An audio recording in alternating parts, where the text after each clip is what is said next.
आता मी हे वरीचे तांदूळ किंवा याला भगरही म्हणतात, उपवासाचे. आज उपवास आहे, त्यासाठी मी ढोकळे दाखवणार आहे. वरीच्या तांदळाचे मिक्सरच्या पॉटमध्ये हे टाकून घेते.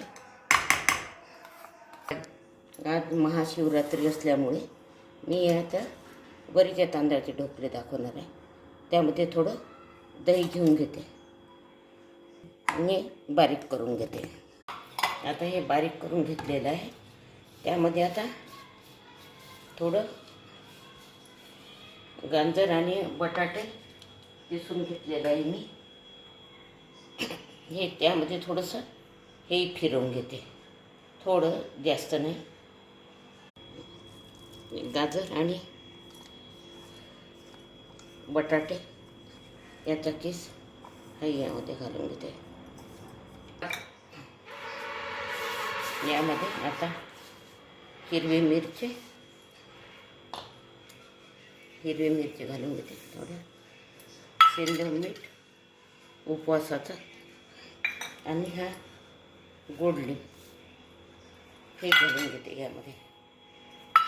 जर ऑप्शन आहे, जर तुम्हाला आवडत असेल गोड लिंब वगैरे तर टाका, नाही तर नाही टाकला तरी चालते. आता मी हे इडली पात्र ठेवते.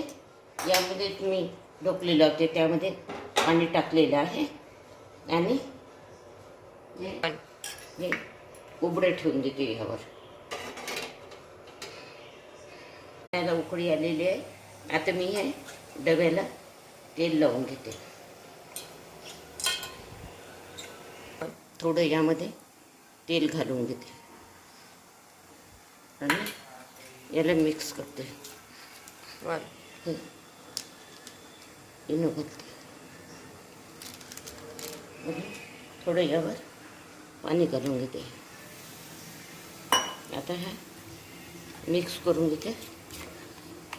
आता हा डबा तेल लावलेला यामध्ये ठेवून घेते आणि हे सारण पूर्ण यामध्ये ओतून घेते.